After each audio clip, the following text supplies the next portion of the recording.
ഒത്തിരി ആൾക്കാർ വിളിച്ചിട്ട് പറയുന്നുണ്ട്, സാറേ ഞാൻ കഴിഞ്ഞ 5 വർഷമായി അല്ലെങ്കിൽ 10 വർഷമായി ഞാൻ ഒരേ വീട്ടിൽ തന്നെ താമസിച്ചുകൊണ്ടിരിക്കുകയാണ്. എനിക്ക് ഈ വീട്ടിൽ നിന്ന് യാതൊരുവിധ ഇതുമില്ല. ഞാൻ കയറി താമസിച്ച അന്ന് എങ്ങനെയായിരുന്നോ അതേ ഒരു അവസ്ഥ തന്നെയാണ് ഇന്ന്.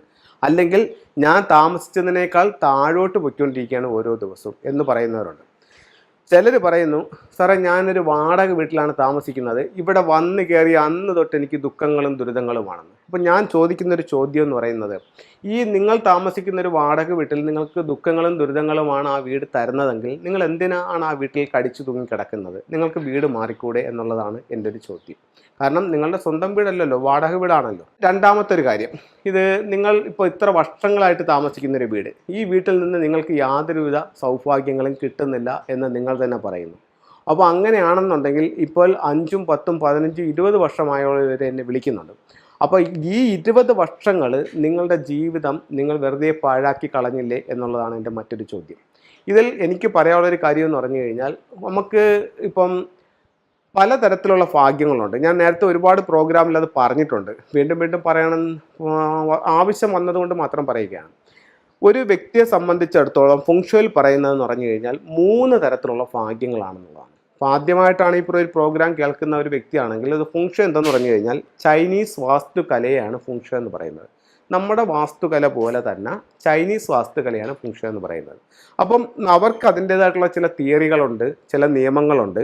അപ്പോൾ അതനുസരിച്ചിട്ടാണ് നമ്മളതിനെ കറക്റ്റ് ചെയ്യുന്നത്. ഇപ്പോൾ ചിലർ പറയുന്നുണ്ട്, ഇത് ചൈനയുടെ സയൻസാണ്, ഇത് നമുക്കിവിടെ കേരളത്തിൽ വർക്കാവില്ല അല്ലെങ്കിൽ ഇന്ത്യയിൽ വർക്കാവില്ല എന്നൊക്കെ ചിലർ പറയുന്നുണ്ട്. ഒരിക്കലുമല്ല, ഇത് ലോകത്തെ എല്ലാ സ്ഥലത്തും ഇത് ഒരുപോലെ വർക്കാവും. ഇപ്പം നമ്മൾ കൺസൾട്ടിങ്ങിനായിട്ട് UAE പോകുന്നുണ്ട്, ദുബൈയിൽ, ഷാർജയിൽ, അബുദാബിയിലൊക്കെ പോകുന്നുണ്ട്. ഇതേ നിയമങ്ങൾ വെച്ചിട്ട് തന്നെയാണ് നമ്മൾ അവിടെയും കൺസൾട്ട് ചെയ്യുന്നത്. ഇതിപ്പോഴത്തേക്കെന്ന് പറഞ്ഞു കഴിഞ്ഞാൽ ഇപ്പോൾ നിങ്ങൾ ഗൂഗിളിലൊക്കെ സെർച്ച് ചെയ്ത് നോക്കിയാൽ അമേരിക്കയിൽ ചെയ്യുന്നുണ്ട്, വേൾഡ് വൈഡ് സിംഗപ്പൂരിൽ ചെയ്യുന്നുണ്ട്, മലേഷ്യ ചെയ്യുന്നുണ്ട്, ചൈനയിൽ ചെയ്യുന്നുണ്ട്, ദുബൈയിൽ ചെയ്യുന്നുണ്ട്, ഇന്ത്യയിൽ ചെയ്യുന്നുണ്ട്.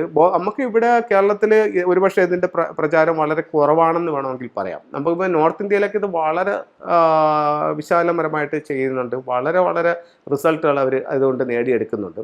അപ്പോൾ ഞാൻ പറഞ്ഞു വന്നതെന്ന് പറഞ്ഞു കഴിഞ്ഞാൽ, നമ്മൾ താമസിക്കുന്ന വീടാണ് നമ്മളുടെ ആ ഒരു സൗഭാഗ്യത്തെ കൺട്രോൾ ചെയ്യുന്നതെന്ന് പറഞ്ഞു കഴിഞ്ഞാൽ സൗഭാഗ്യം തരുന്നത്. ചിലർക്ക് അത് സൗഭാഗ്യം തരികയാണ് ചെയ്യുന്നത്, മറ്റു ചിലർക്കാണെങ്കിലോ അത് ദോഷഫലങ്ങൾ ഉളവാക്കുകയാണ് ചെയ്യുന്നത്. എന്തുകൊണ്ടെന്ന് വെച്ച് കഴിഞ്ഞാൽ, ആ വീടിൻ്റെ 8 ദിക്കിലും ബ്രഹ്മസ്ഥാനത്തും ഉണ്ടാകുന്ന ഒരു എനർജി ഉണ്ട്. അത് ഒരുപക്ഷെ നമുക്ക് സാധാരണ ആൾക്കാർക്ക് ഒരുപക്ഷെ പറഞ്ഞാൽ അവർക്കത് വിശ്വസിക്കണമെന്നില്ല. അതെന്താണ് ചെയ്യുന്നത്, ഇത് സിമെൻറ്റും കല്ലും വെച്ചുണ്ടാക്കുന്ന വീട്, ഇതിനകത്ത് എന്ത് എനർജിയാണ്, അല്ലെന്നുണ്ടെങ്കിൽ അത് മറ്റേ വീട് വെച്ചാക്കുന്നത് പോലെയല്ലേ ഞാൻ വീട് വെച്ചിരിക്കുന്നത് എന്നൊക്കെ ചോദിക്കുന്ന ഒരുപാട് ചോദ്യങ്ങളുണ്ട്. അപ്പോൾ ഇത്തരത്തിലുള്ള ചോദ്യങ്ങൾക്ക് നമുക്ക് മറുപടി പറയാനല്ല, നമ്മൾ പറയുന്ന കാര്യങ്ങൾ നിങ്ങൾ ചെയ്തു നോക്കുമ്പോൾ നിങ്ങളുടെ ലൈഫിൽ ചേഞ്ച് ഉണ്ടോ, അല്ലെങ്കിൽ ഞാൻ ഈ പറയുന്ന പ്രശ്നങ്ങളും നിങ്ങളുടെ ഇതുമായിട്ട് തട്ടിച്ചു നോക്കുമ്പോൾ ഇത് നിങ്ങൾക്ക് അനുഭവവേദ്യമാണോ.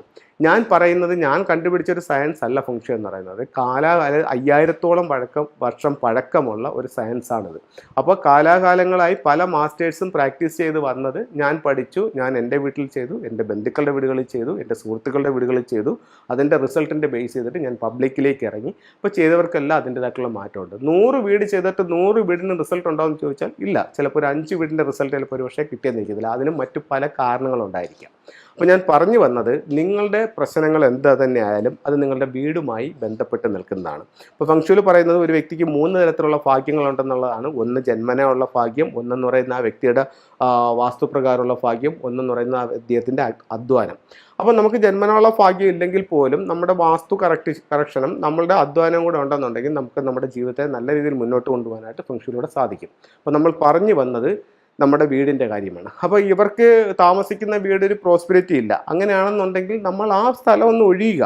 അതല്ലെങ്കിൽ നിങ്ങൾക്കൊരു പരീക്ഷണാർത്ഥം തന്നെ ചിലപ്പോൾ ഒരു 3 മാസത്തേക്കോ അല്ലെങ്കിൽ 1 വർഷത്തേക്കോ, ഇപ്പോൾ നമ്മൾ കഴിഞ്ഞ 10 വർഷമായിട്ട് വീട്ടിൽ താമസിക്കുന്നു, അപ്പോൾ നമുക്ക് യാതൊരു പുരോഗതിയുമില്ല. അപ്പോൾ നമുക്ക് ഇങ്ങനെ ജീവിച്ചാൽ പോരാ, നമ്മളെ കൂടെ ഉള്ളവർ അല്ലെങ്കിൽ നമ്മുടെ ബന്ധുക്കൾ, നമ്മുടെ സുഹൃത്തുക്കൾ, നമ്മുടെ അയൽക്കാരെല്ലാം നല്ല രീതിയിൽ രക്ഷപ്പെട്ടു പോകുന്നുണ്ട്. നമ്മൾ മാത്രമേ നമ്മുടെ കുടുംബത്തിൽ ഇങ്ങനെ താഴേക്ക് അധപ്പതിച്ചു പോകുന്നുള്ളൂ.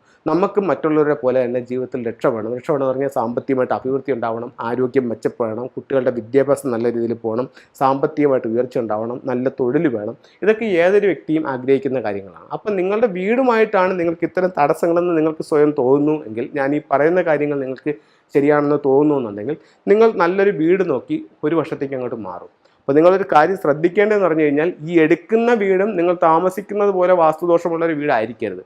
ഒരു ഫെങ്ഷുയി കൺസൾട്ടനെ കാണിച്ചുകൊണ്ട് നല്ല എനർജിയുള്ള അല്ലെങ്കിൽ നല്ല ഫ്ലെങ് സ്റ്റാർ നമ്പറുള്ള നല്ല വാസ്തുയോഗ്യമായ ഒരു വീട്ടിലേക്ക് നിങ്ങൾ മാറൂ.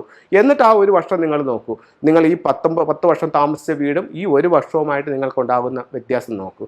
എന്നിട്ട് നിങ്ങൾക്ക് അതിൽ ചേഞ്ച് ഉണ്ടെന്നുണ്ടെങ്കിൽ ഉറപ്പായിട്ട് നിങ്ങൾ ആ പഴയ വീട് കൊടുക്കൂ. അല്ലെന്നുണ്ടെങ്കിൽ പഴയ വീട്ടിൽ നിന്ന് മാറി അല്ലെങ്കിൽ ആ വീട് അതുപോലെ നിൽക്കട്ടെ, നിങ്ങൾ പുതിയൊരു വസ്തു വാങ്ങിച്ച് നിങ്ങളുടെ കയ്യിലുള്ള ബഡ്ജറ്റിന് വാസ്തുപ്രകാരമുള്ളൊരു വീട് വയ്ക്കുക. അത് 1 മുറിയായാലും 9 മുറിയായാലും വാസ്തു നിയമങ്ങളും ഫെങ്ഷുയുടെ നിയമങ്ങളും ഒക്കെ അനുസരിച്ച് നിങ്ങളൊരു വീട് വെച്ച് നോക്കൂ. ആ വീട് നിങ്ങൾക്ക് എല്ലാ ഐശ്വര്യങ്ങളും തരുന്നതാണ്.